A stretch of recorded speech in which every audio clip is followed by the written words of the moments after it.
Hi, I'm Peter J. Ray. Welcome to Adventures in History. Today's topic is Harold Fralich's 1985 Asian Journey, Part 4.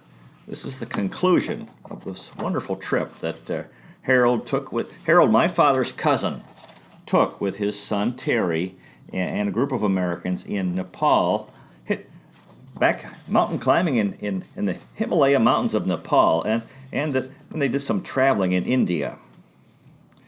Wednesday, May 22nd, 1985, Udaipur, India. We got up this morning at 7:30 a.m. We had a leisurely breakfast, fresh mangoes and toast, and returned to the room to reorganize our packing. I am happy to say that after 2 hours we are completely organized. I am taking some of Terry's things home with me to LS. This permits him to go on with only his backpack and his camera bag. Terry has gone down to the swimming pool for a short swim. We leave the hotel at 1:30. Our flight to Delhi leaves at 3:15. It has been very enjoyable being at Udaipur these past 2 days. This has been the first Indian city that we have visited that I would think of visiting again. There are historical things of interest to see in Udaipur. This city is much cleaner and better arranged than any we have encountered before. The beautiful lakes are here, which adds to the attractiveness of the city. Primarily, however, this is the first Indian city that we have not encountered the hundreds of street beggars, also the merchants, and small shopkeepers are not continually hassling you to buy items that you don't even want to look at. There is a much more leisurely and less frantic attitude that permeates Udaipur. Then the extreme poverty and degradation are not so much in evidence here. We arrived in Delhi at 4:30, right on time. It was a very smooth flight. The Centaur Hotel is a beautiful modern hotel. After we checked in, we went down to the pool for a swim. At poolside, Dan from our trek met us. He had been waiting all afternoon for us to arrive. The three of us had dinner together at the hotel, a fine Chinese dinner. Dan stayed in our room last night. We retired at 11:20 p.m. Thursday, May 23rd. We got up at 4:30 a.m. Terry left at 5:10 for the airport. His flight for Ladakh leaves at 6:05 a.m. I am sorry to see Terry leave. He has been really wonderful to me all through the trek and the traveling in India. It has been fine for me to share this part of his traveling experiences with him. The flight to Leh takes 2 hours and 15 minutes. Leh is in the high mountains, elevation 11,500 feet. Terry is going to spend 10 days there. There are many renowned Buddhist temples located in and near Leh. It is now 7:30 a.m. Dan and I are just leaving to go to downtown Delhi to take the bus tour of the city. I took the morning tour of New Delhi. The afternoon tour goes to the Old City. My tour lasted 4.5 hours, and it was very interesting. I saw most of the historical sites, towers, temples, the ancient fort in the city. This time I purchased a book that describes all of the things that I saw. New Delhi, the capital of India, is a fairly modern city, 4.5 million population. The city appears to be quite clean. Wide boulevards, attractive parks, and some tall buildings. The tallest in Delhi is 26 stories. Yes, the very narrow streets with the merchants, very small open shops are also part of Delhi. It is in this part of this city that you see evidence of filth, poverty, and degradation. Dan and I are going to have dinner together when he returns from the afternoon tour. I am anxious to hear his reactions to the ancient city. I returned to the hotel about 3:30. I had a fine swim in the pool and a wonderful hot shower. I then checked out of my room. It is now 6:30 p.m. I am sitting in the lobby of the hotel with my bags here ready to leave for the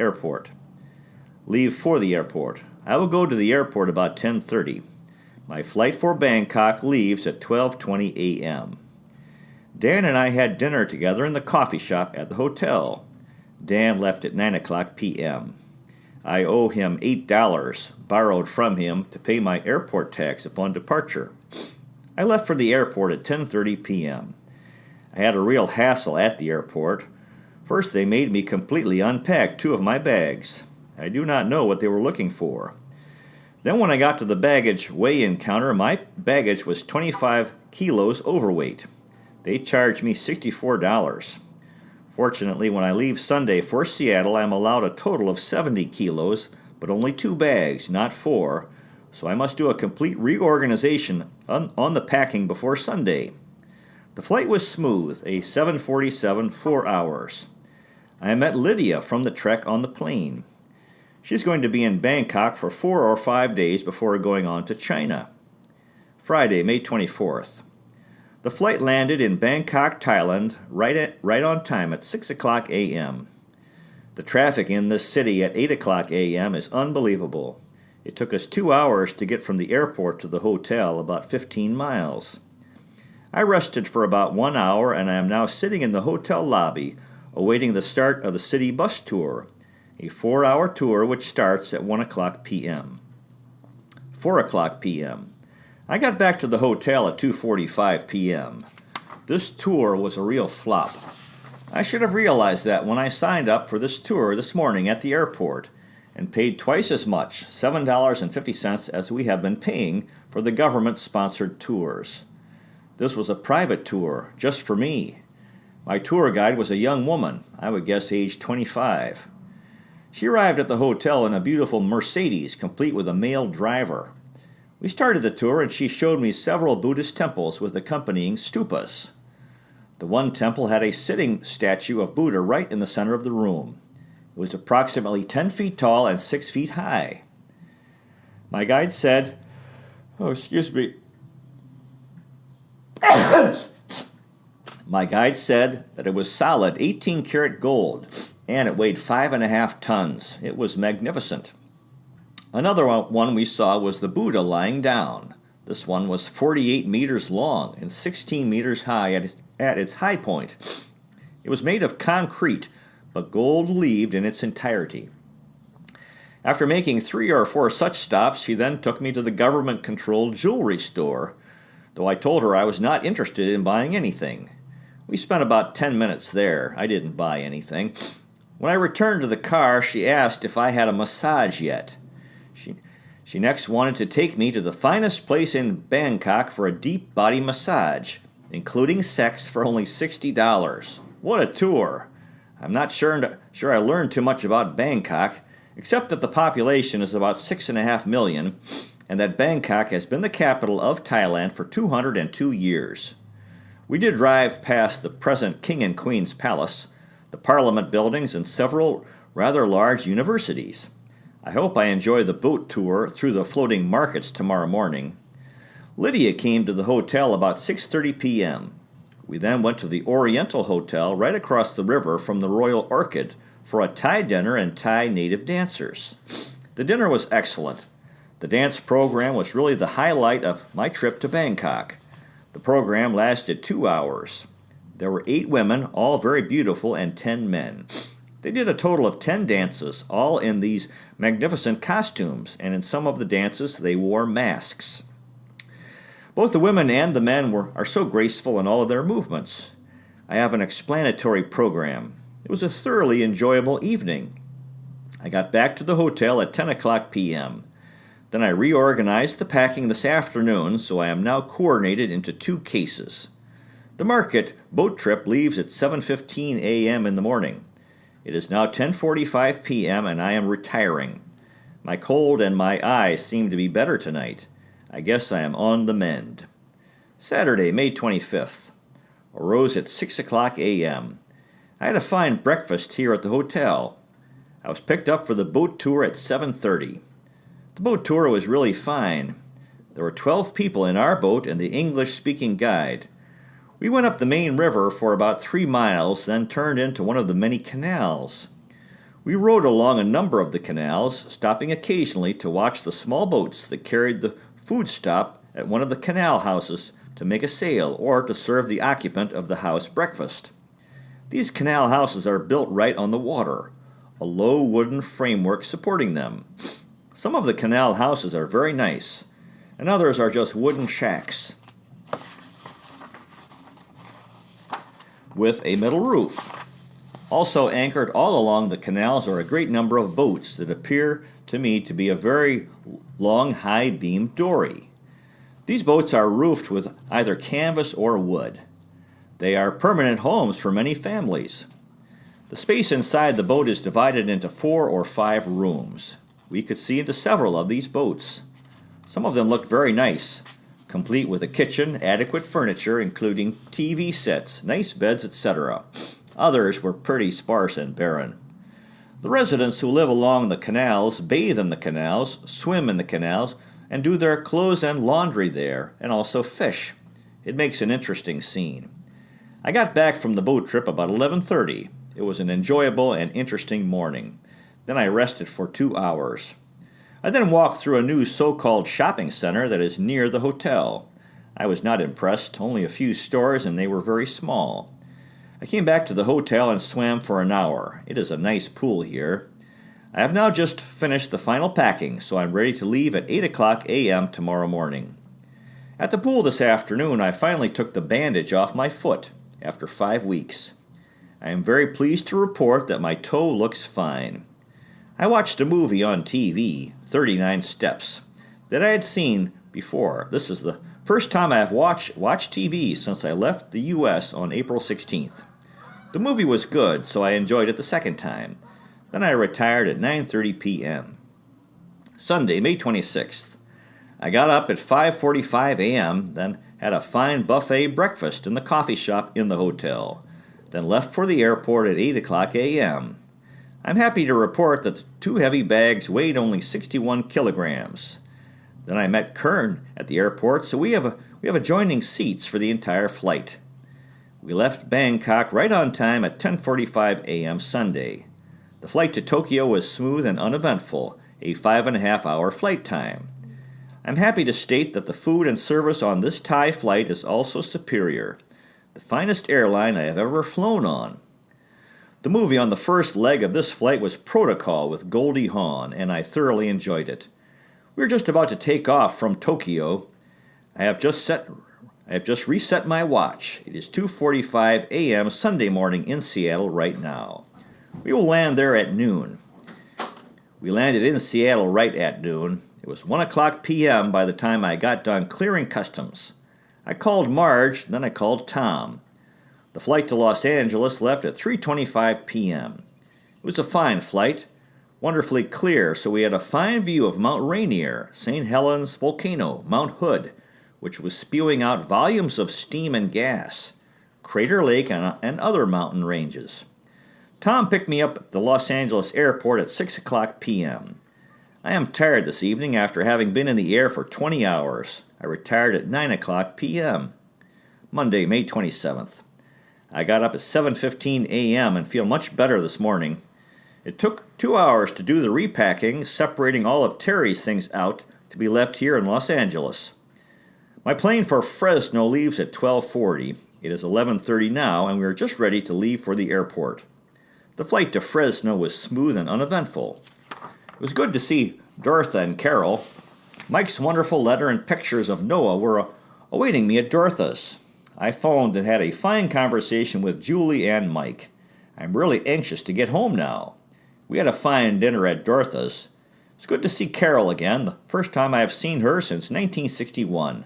Then I retired at 10:30 p.m. Tuesday, May 28th. I got up at 7:30, feeling much better than I did yesterday. After breakfast, Dorotha washed all of my dirty clothes. I folded the clothes and repacked my bags.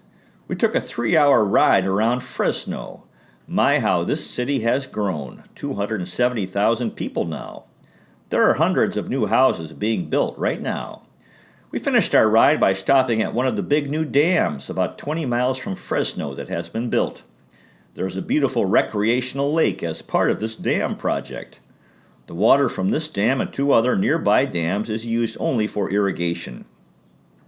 In the evening, we went to dinner at a Basque restaurant. Inger joined us for dinner.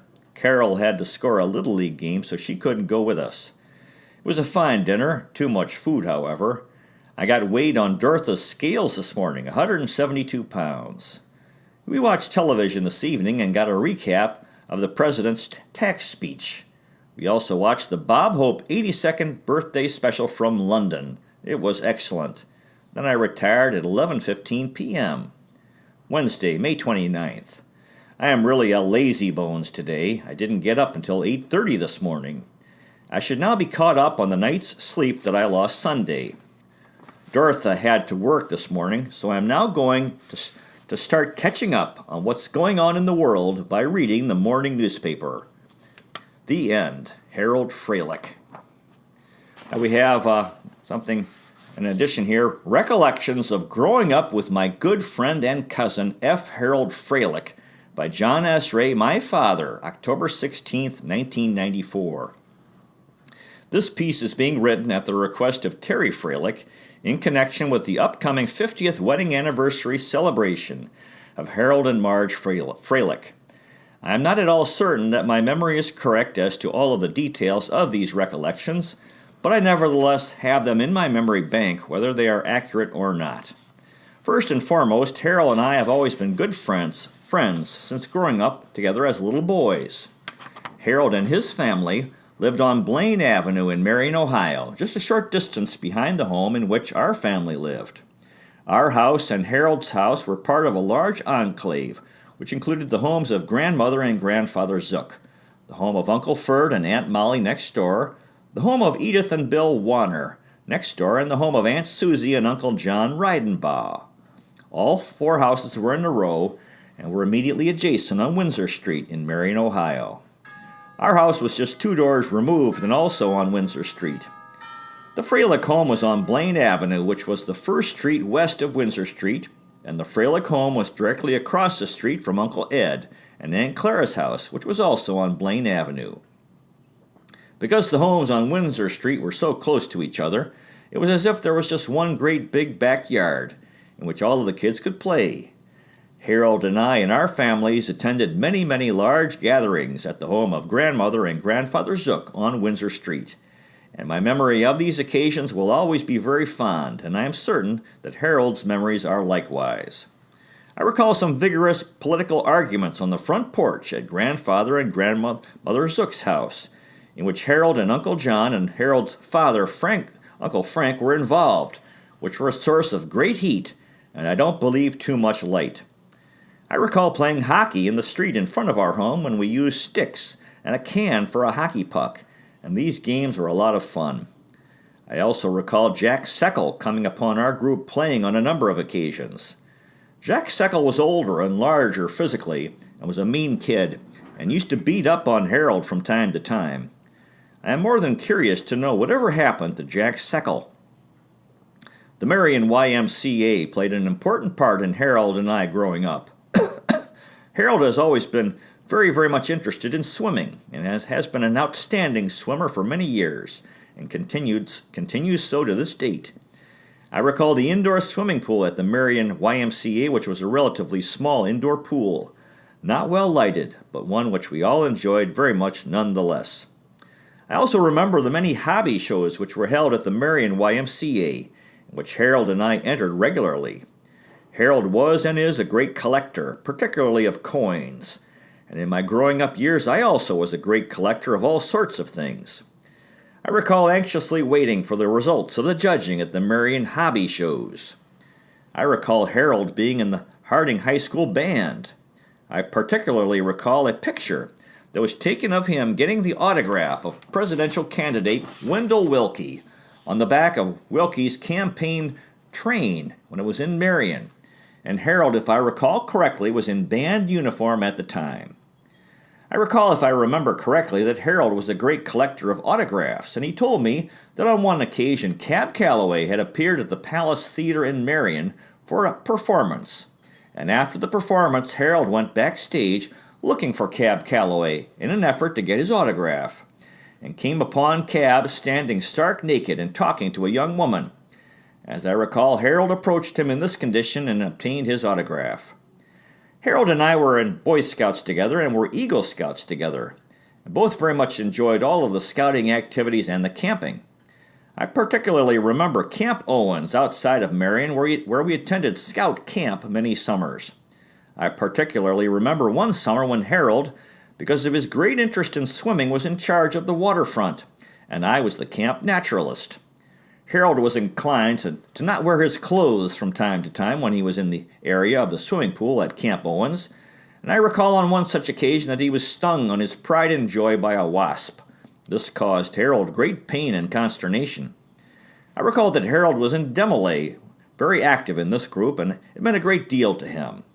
I recall attending the graduation ceremony of Barbara Fralich, his sister, at Ohio University in Athens. I believe that Barbara graduated summa cum laude and received a mortarboard award, which was some sort of special award for her outstanding scholastic achievements while there. I have especially fond memories of Harold's mother, Aunt Mary, who was a very kindly, exceedingly bright, and very friendly woman. I recall Harold's father, Uncle Frank, as a poker player at Lakeside. I recall at one of our many visits at the family reunion at Lakeside, Ohio, that Harold swam all the way over to Kelly's Island, and this is an event which is still talked about from time to time at the Lakeside reunions. I recall visiting Harold when he was in undergraduate school at Ohio Wesleyan in Delaware, Ohio, and I specifically remember drinking beer from a garbage can lid while at Ohio Wesleyan visiting Harold. This piece would not be complete without some reference to the fact that I was Harold's best man at his wedding, which very nearly did not happen. The night before the wedding, I had a hand in getting Harold in such a condition that the next day he very nearly was unable to go forward with the wedding. I recall that the minister on the day of the wedding took one look at and one whiff of Harold and said that he would not perform the wedding ceremony. I was able to persuade the minister to go forward, and Harold and Marge were married as scheduled. Their marriage has been a long and happy one. My very best to both of them for many, many more happy anniversaries. John S. Ray. Now we have 3 comments on the original publication, and the first is from Patricia Ray, my sister. Quote, "Because I knew I'd be writing to you, I read ZFMC 48 of Harold's Nepal, India adventure. I actually got out my atlas and followed along Harold's trip. What an incredible trip, especially the tour of Bangkok. I think I'd use it as a guide if I ever traveled to that part of the world. So, Peter, I'd like to contribute to your postage. Should I send you a check? Patricia A. Ray, Boston, Massachusetts." And the next letter is from John S. Ray, my father. Quote, "Dear editor, thoroughly enjoyed reading ZFMC number 48 about Harold and Terry's Nepal, India adventure. How wonderful that the two of them could be together for this great trip. What an entirely different part of the world from what we know. Quite surprising how far the U.S. dollar would go. Harold's expressed affection for Marge was most tender. Keep up the good work. John S. Ray, Rocky River, Ohio." And the final comment is from a pen pal of mine, Rosa Chukalofa, from Tomsk, Siberia, Russia. Quote, "My dearest boy, hello. No words to express my gratitude to you, Peter. The other day I returned home and oh joy, there were 2 issues of the memory collections waiting for me. Great. Thank you, my dear, for not forgetting me. To tell the truth, I was really scared that you had forgotten me. I'll read the issues, of course, and write my opinion to you. I usually enjoy them, you know. Something very special for me, something sacred, something precious. Thank you for everything, my dearest boy, for everything you have already done for me and are still doing. I love you more than I can say. I love you this much. Rosa Chukalofa, Tomsk, Siberia, Russia." So that concludes today's presentation. Harold Fralich's 1985 Asian Journey, Part 4, the conclusion. Good luck to you with your efforts in family history. If this interests you, finding, preserving, and sharing old letters, diaries, and photographs, and interviewing elderly relatives while they're alive, you might consider checking out our website, Adventures in History with Peter J. Ray at peterjray.com. Thank you so much for watching. I really appreciate it. God bless you. Take care, and I'll see you next time.